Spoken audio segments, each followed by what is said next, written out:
Just a couple points I want to make at the outset, because I know it's been in the news this morning about this earthquake in Venezuela.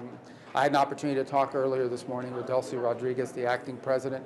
We're obviously awaiting we're already deploying search and rescue teams from Fairfax County, Virginia, and Los Angeles.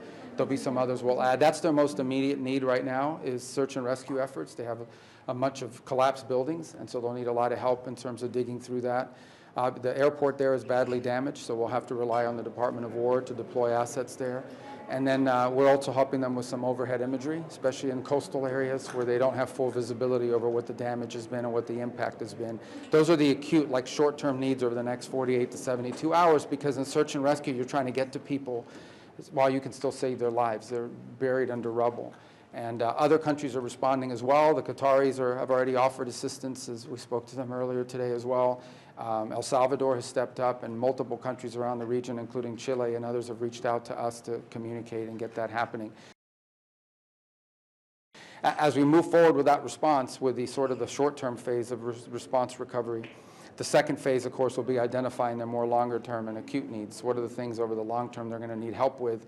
We'll have a better assessment of that after the next 48 hours when we're on the ground, and as the Venezuelan authorities get more visibility as to the level of damage in terms of housing. Where do you put all these people that don't have anywhere to go live? What we can do to help restore, or help them restore, their communications, their internet, their telecom, and so forth. We'll also have to manage what we expect is going to be a surge of private donation. I can imagine that there's going to be a lot of people from the United States and entities in the United States. We've already been in touch with some of the leading charities, but I know at the local level, particularly in places like where I call home in South Florida, there'll be a lot of people that are going to want to step forward and help and provide assistance. And we just need to find the way that we can step in and provide logistical support from that.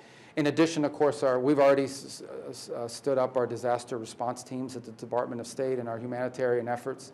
It's something we did very well in Jamaica after that storm, and it's something we're really prepared to do now. So I've already spoken to Secretary Hegseth.